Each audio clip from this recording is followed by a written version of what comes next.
బుద్ధిహీనుడు ఏం చేస్తాడండి? చేటు తెస్తాడు. ఆ చేటు తేడానికి ఎందుకంటే పెద్దలు అంటారు మొక్కై వంగనిది, మొక్కై వంగనిది కదా. అప్పుడప్పుడు మనం బయటికి వెళ్ళిన తర్వాత మనకు మనం బ్లాక్ చేసుకోము, కానీ మనకు మనము కూర్చొని నేనేంటి, నా బతుకేంటి, నేను ఎక్కడి నుండి వచ్చాను, ఎక్కడికి వెళ్తున్నాను, నా ప్రవర్తన ఏంటని ఆలోచించాను. కానీ చెప్పండి కదా, ఊరునాడు సంగతులన్నీ రచ్చబడి దగ్గరకు వచ్చేస్తాయి కదా. ఆమెకు పోయింది, ఈయనకి పోయిండు, వీడేమన్నాడు, వాడేమన్నాడు, ఎంతమంది గురించో తీరిక లేకపోయినా తీరిక చేసుకొని మరి మాట్లాడతామే. కానీ అయ్యో నా పిల్లవాడిని కన్నాను, వాడిని ఎలా పెంచాలి, వాడిని ఎలా బాగు చేయాలి, బాగు చేయడానికి నేను ఎలాంటి పునాది వేయాలి అని ఏనాడని ఆలోచించాను. ఆలోచిస్తే మీరు ధన్యురాలు. దేవుని స్తోత్రం, దేవుని స్తోత్రం. ఏంటి మరొకసారి చదువుదాం. ఏంటి? బుద్ధిహీనుడకు కుమారుడు తన తండ్రికి చేటు తెచ్చును. 26వ వచనం. తండ్రికి కీడు చేసి తల్లిని తరిమి వేయవాడు అవమానములు అప్పకీర్తిని కలుగజేసేవాడుగా ఉంటాడట. వాడు ఎదిగిన తర్వాత ఎన్ని మాటలు వాడు వింటాడండి? వాడు వింటాడా? విన్నట్టుగా నటిస్తాడే తప్ప వాడు వినడు. ఎందుకంటే మొక్కై వాడు వంగలేదు. ఇప్పుడు వంచాలనుకుని ప్రయత్నం చేస్తే ఏమంటావండి? పైగా తల్లిదండ్రులు ఏం చెప్తారు తెలిసి మధ్య పాపం చెప్పేస్తున్నారు కదా. వాడు అంటే ఏదైనా అయి వస్తాడే వాడు ముందే వీడు చేస్తాడు తప్ప వాడు తప్పడు. పుట్టుకున్న ఒక మాట అంటే వాడు పురుగు మందు ఏదో తాగి వస్తాడే ఉన్నాడు. పోలే అట్టి వాడు ఉన్న ఒకటే. వాడు పుట్టి భూమికి భారమై తల్లిదండ్రులకు వేదన కన్నీరు తెచ్చే నా కొడుకు చెప్పండి గట్టిగా, అవునే కదా. ఆ కొడుకు ఉన్న ఒకటే, చెప్పండి, ఊడిపోయిన ఒకటే కదా. ఊడిపోయి ముక్కు గట్టిసేపు గట్టి కొట్టుకుంటామండి కదా. గట్టిదే ఉండాలి కానీ రాలిపోతామని తెలిసి గట్టిగా కొట్టుకుంటే ఉపయోగం ఉందా? సంరక్షించవలసిన బాధ్యత మన మీద ఉంది. వాడు ఈ రోజున క్రమశిక్షణకు లోడు కాకపోతే రేపు నిన్ను చెడగొడతాడు. ఈ సమాజానికే చీడ పురుగుగా మారుతాడు. అవునా కదా? ఒక్క చీడ పురుగు చాలు చీడంతా పాడు చేసేస్తుంది. ఒక్కడి వల్ల తోటి వారందరినీ ఏంట్రా నువ్వే పెద్ద హీరో, నేను కాదా, నువ్వు హీరో అయితే నేను హీరోనా అంటాడు. వీడెక్కడ హీరోత్వం పోగొట్టుకుంటాడని వాడు జీరో అవుతాడు కదా. ఏం కదా అంటాడు. నేను తాగుతాడు. నా రోజులైతే వాడు వీడు అవుతాడు. వీడికి జాగ్రత్త. వాళ్ళ క్రమశిక్షణలో ఉంచాల్సినటువంటి బాధ్యత ఏంటి? తన బుద్ధిహీనుడు కుమారుడు తన తండ్రికి చేటు తెచ్చును, తండ్రికి కీడు చేసి తల్లిని తరిమివేయవాడు అవమానములు అప్పకీర్తిని కలుగజేయవాడు. 20వ అధ్యాయం 20వ వచనం. తన తండ్రినైనను తల్లినైనను దూషించువాని దీపము కారు చీకటిలో ఆరిపోతున్నాడు. అసలే చీకటి. ఆ చీకటిలో ఈ దీపం ఆరిపోతుంది. ఏంటి ఏమైపోతుంది? జాగ్రత్త. నీ దీపం ఆరిపోకుండా ఉండాలంటే నీ చీకటి కలిగిన ఈ సమాజంలో దేవుని నువ్వు కలిగి ఉండాలంటే ప్రేమ తన తండ్రి తల్లినైనా దూషించద్దు. దూషించువాని దీపం ఏంటి? దూషించువాని దీపం ఏంటి? అప్పుడప్పుడు చెప్తాం తాత తలగడ తలాపునే ఉంటుందంట. ఎక్కడ ఉంటుంది తలగడ? తలాపునే తల దగ్గరే ఉంటుంది కదా. నువ్వు ఏది చేస్తావో నీ పిల్లలు కూడా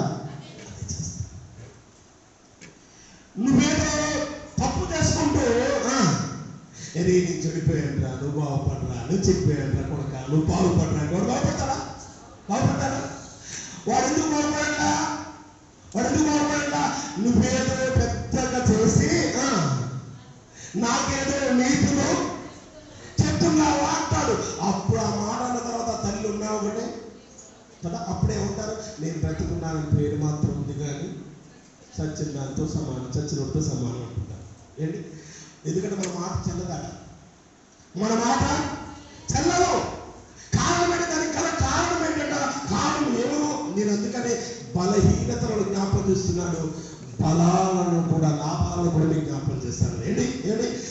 తండ్రి నేను తల్లి నేను దూషించేవాడు దీపము కాడు చీకటిలో ఆరిపోయేటప్పుడు చూస్తే ఆ తల్లి ఎంత బాధపడుతుందండి.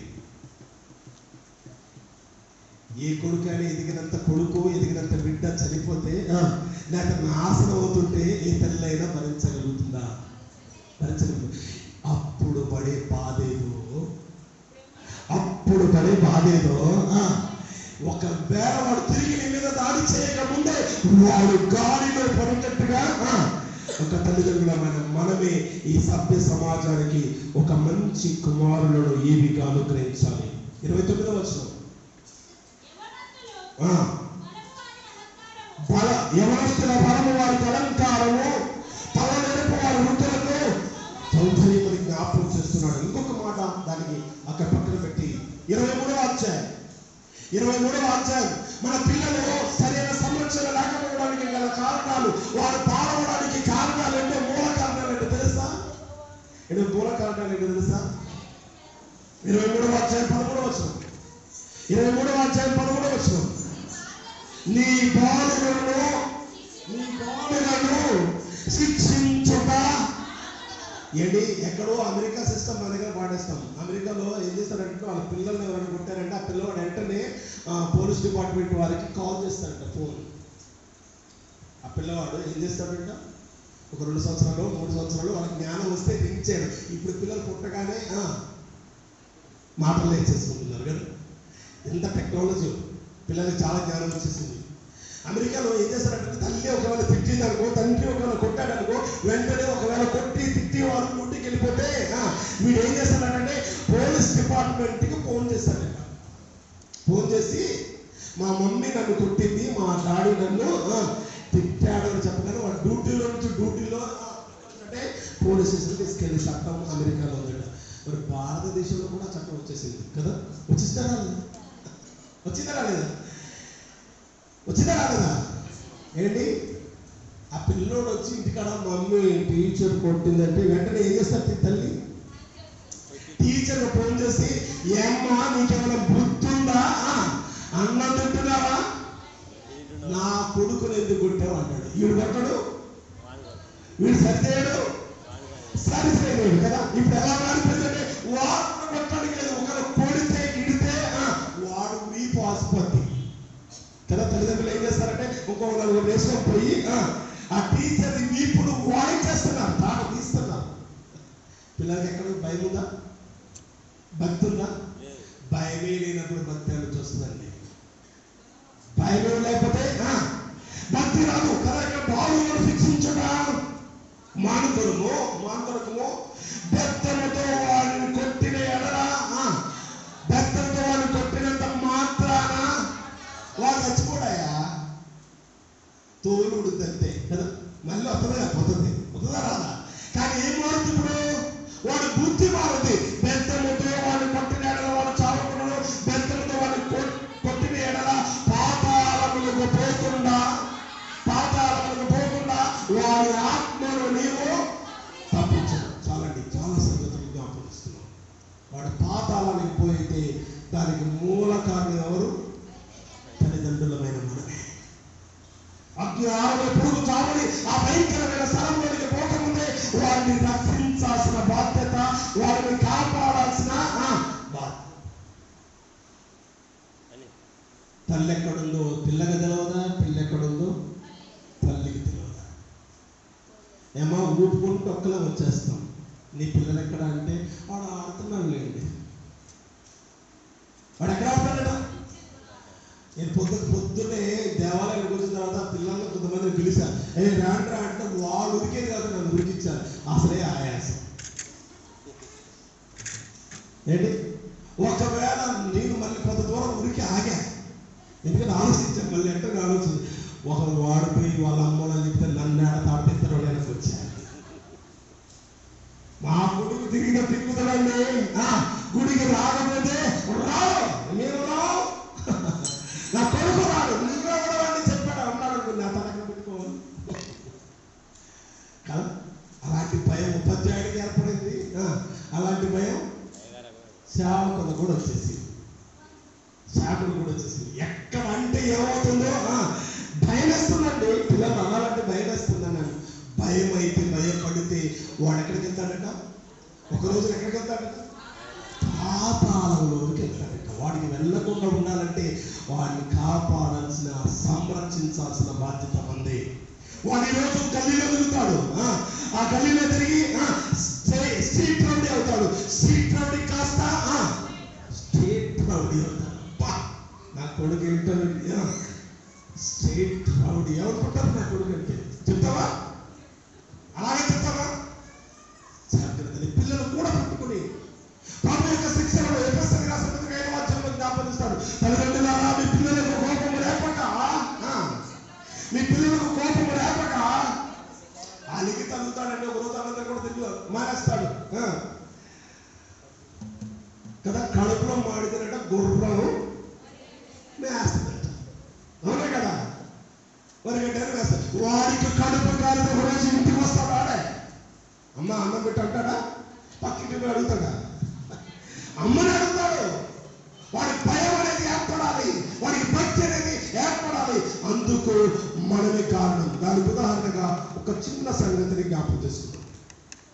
ఒక వ్యక్తి, నా టైం అయిపోతుంది కనుక నాకుండే ఆత్రత నాకుంది. ఓకే, తర్వాత ఇప్పుడు వింటారు కానీ తర్వాత అయిపోయిన తర్వాత ఈ అయ్యగారికి ఏం పని చూసు కదా, టైం అంతా అక్కడ ఆంధ్రప్రదేశ్ ఉంటారు. మీరు అలా పళ్ళు కొరిగితే నాకు అక్కడ వరకాల్సిన పరిస్థితి వస్తుంది కదా. పాతాళం. ఓకే, ముందుకు వెళ్దాం. యోబు గ్రంథం 1వ అధ్యాయం 5వ వచనం నుంచి వారు దొరకలేదా? అది ఎక్కడుందో తెలిస్తే కదా చూద్దాం. ఒక్క నిమిషం. చాలా మంది బైబిల్ తీయలేదండి, ఇంకా పేజీ తిరిగేస్తున్నారు. వాళ్ళు కూడా కళ్ళతో చూస్తే బాగా నా ఆశ. 421 పేజీ నెంబర్, 421 పేజీ నెంబర్ ఇప్పుడు జరుగుతుంది.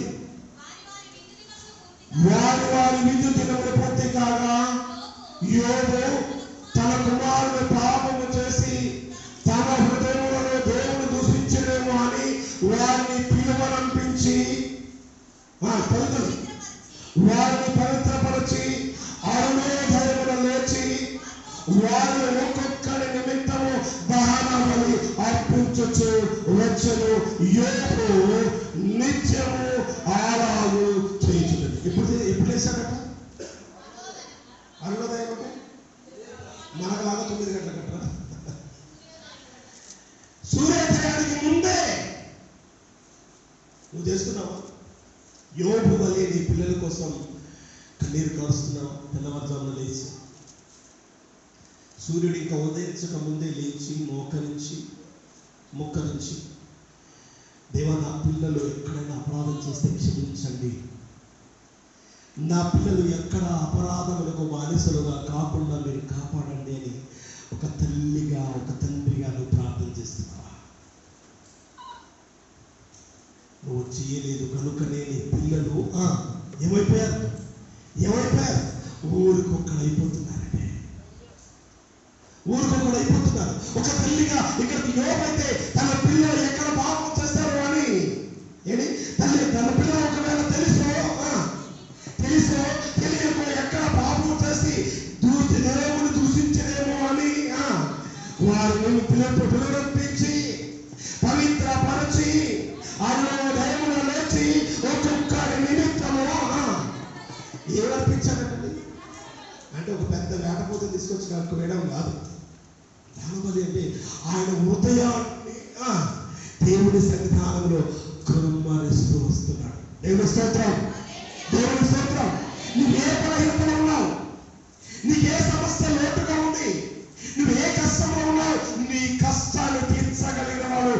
ఏకైక వ్యక్తి యేసు క్రీస్తు ప్రభువారే. హల్లెలూయా, హల్లెలూయా.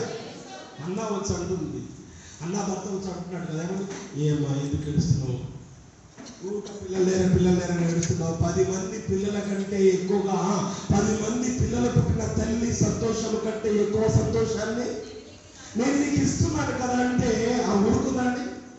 నీ వలన కానిది, లోకం వలన కానిది నా దేవుడు మాత్రమే చేయగలనని దృఢమైన విశ్వాసంతో కన్నీటితో కదా ప్రార్థన చేసింది, ప్రమాణం చేసింది. దేవుడు నా గర్భఫలాన్ని ఇస్తే నీకు ఇస్తామని కదా మాట చొప్పున దేవుడి సన్నిధికి అప్పగించింది. రాజులను అభిషేకించేటువంటి ప్రవక్తగా సమూయేలును దేవుడు దీవించాడు. హల్లెలూయా. అటువంటి పిల్లలు నీకు కావాలని నువ్వు ఆశపడాలి. అతి రీతిగా నువ్వు సంరక్షించాలి. గద్దించు. దేవుడి వాక్యంలో అపోస్తలుడు పౌలు అంటాడు, ఖండించు